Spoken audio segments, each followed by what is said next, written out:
Hello? Oh, it's you. Welcome back. I suppose you brought me ingredients again? Wonderful. Let me take a look. Some elf's quilt moss, redcap mushrooms, and... Oh, hey, crystal cicada shells. I guess they've started molting then. And... Oh, these are basilisk scales, aren't they? No, they're wonderful, but basilisks are absurdly dangerous. Is there one nearby? Oh, you found them in a snitchwing's nest. Good. Then they're probably far away. I'd hate to think you're putting yourself in danger for rare ingredients. Now, let's see. I'll offer you 7 silvers and 10 coppers for everything. Does that sound fair? You look surprised. You may not have had to collect the scales from a basilisk itself, but they're still very rare and very useful for alchemy. I'd be practically robbing you if I paid you anywhere close to what I usually do. I take it you're happy with the price then? Wonderful. Here you are. I'm very excited for these scales. There are all kinds of things I can use them for. Oh, well, mostly for making mithril.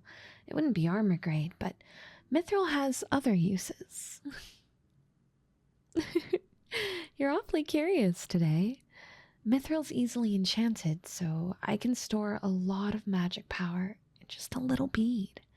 It's tremendously convenient for high-level alchemy. Say, since you're feeling chatty today, would you like to stay for tea?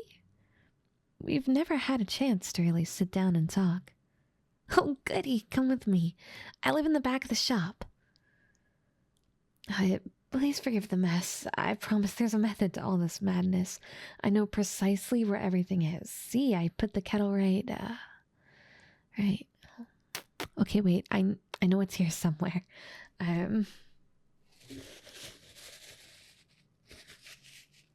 Oh, got it. See, I wasn't too far off. I'll be making my famous lavender herbal tea. I mean, it's not actually famous, but it would be if I had company over more often. Alchemy shares a lot in common with cooking, so alchemists are usually good cooks, and we make the best tea ever. Take a seat. Let me just start boiling the water. So, how's life? I understand that you do some other odd jobs around the village, not just collecting alchemy ingredients, right? How's that going?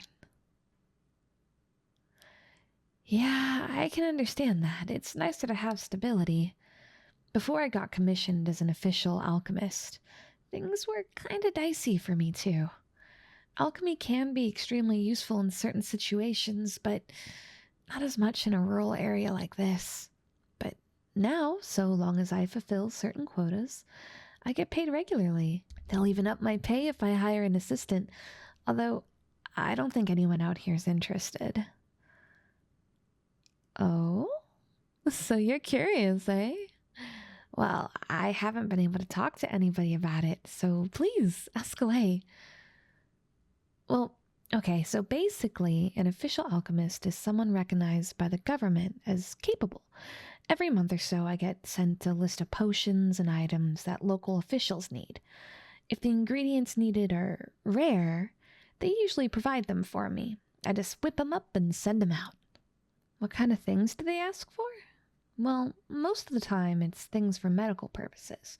Healing potions, silk wire for sutures, antidotes for magical ailments, that sort of thing. It's important work, of course, but not the most exciting to produce. The things I really like making are rare items, the kind used for reagents, for magic spells, and things like that. I don't usually get asked to make those, but I do it in my own time. I still get to sell other stuff I make, so I keep those in the back in case a mage passes through. And what is alchemy? Where to start? Well, I guess the best place to start is at the beginning. Alchemy doesn't have the most noble origins. It started with a power-hungry king ordering his wizards to find a way to turn other metals into gold. Technically, they succeeded, but the necessary ingredients are way more expensive than the gold they create. But the wizards realized that they'd found a novel way to use magic. You see, the wizards knew right away that they couldn't transmute matter with their own magic, but they knew of a variety of magical creatures, plants, and minerals that had promising properties. They managed to extract those magic properties to do things they couldn't. Alchemy allowed them to transcend human limitations. And I mean, sure, alchemy is a slow process, so it's not suited for every purpose. But it's versatile, powerful, and anyone can learn it. No inborn magical potential needed. Although, naturally, some people are still better at it than others. The whole thing is a really interesting process. Different sorts of magic reside in almost every living thing in various amounts. Every different type of magic has a different process for extraction, and some of them interfere with each other, making certain combinations really difficult to get. And even once you've extracted magical essence, there are a bunch of different ways to infuse it into an object, which can change the end result. And there I go. I don't get to talk about alchemy with other people that much, so when I do, I kind of gush about it. It's kind of funny. When I started practicing alchemy, I wasn't interested at all.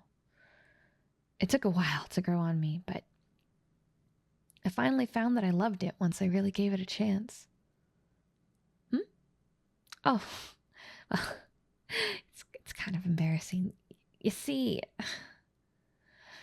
when I was little, me and some kids snuck into an alchemist's lab and stole a bunch of stuff.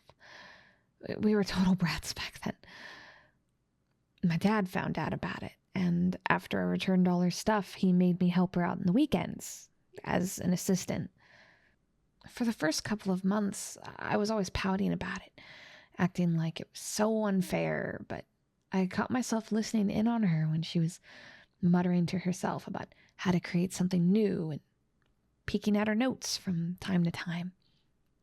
Well, she noticed I was getting interested, so I graduated from sweeping floors to helping to prepare ingredients, and before I knew it, years had passed, and she told me I was ready to start my own lab. Did you know that you were the first person to buy one of my creations? Yep.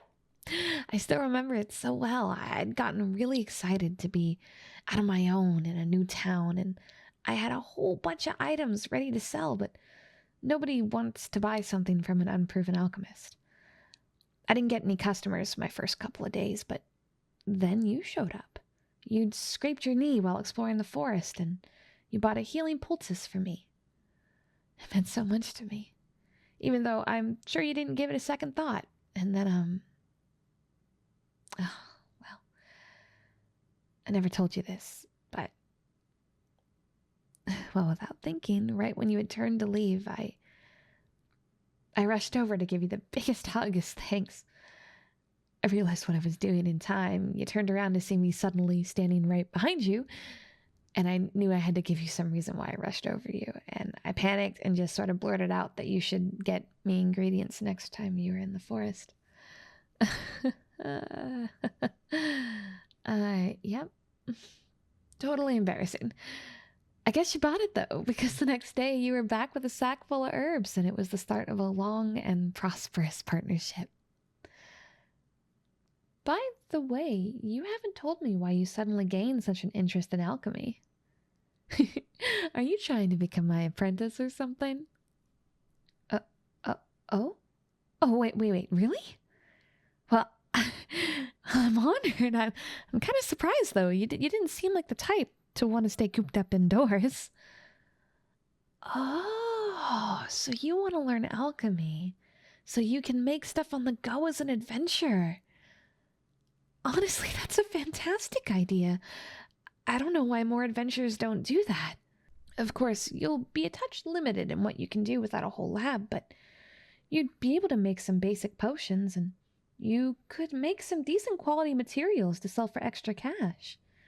You certainly already know plenty about what ingredients to look for. So, let's see. Hey, how about stopping by on the weekends, just like I did? I'm not the most experienced alchemist out there, but I can sure give you a knowledge of the basics. Super. Well, I'm really looking forward to this. I'll be honest, I've kind of wanted to spend more time with you for a while. Hey, before you go, I'm thinking I still owe you that hug.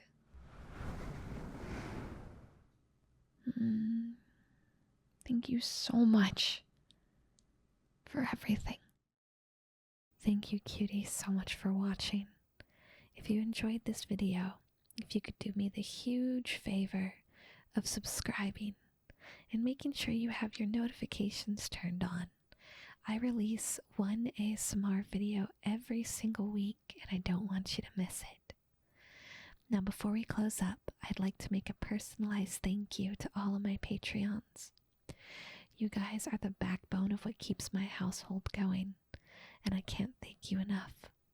So thank you so much to Jopos, Argonaut, Golbez, Electrified Zap, Jordan, Crazy Guy, Theo B, Monocled Unicorn, Tony, Traveling Spartan, Matchstick Wick Box, Gunslinger Blues, Siphon, Trey, Tekadan, Thomas, Minister Blade, The Hero, Colin, That Guy Solstice, Ben Kundick, Macho Camacho, Silent Sage, Gus Daniels, Michihara, Psycho, Cool Dudes, Delta, Butter King, Gabe, Gigaratsu, Nick, Slayer, Senpai, Torito, Dark Rose, Dave, Trent, Master, Goon Squad, Christopher Spicer, Patrick Morgan, Luke Marshall, Bryant Irene, Soul Dad Guy, The Blarfingarf, Merrick Toronto, Shadow Warrior, and Byron. Cuties, thank you so much for your ongoing support, and I will see you next weekend in the next video.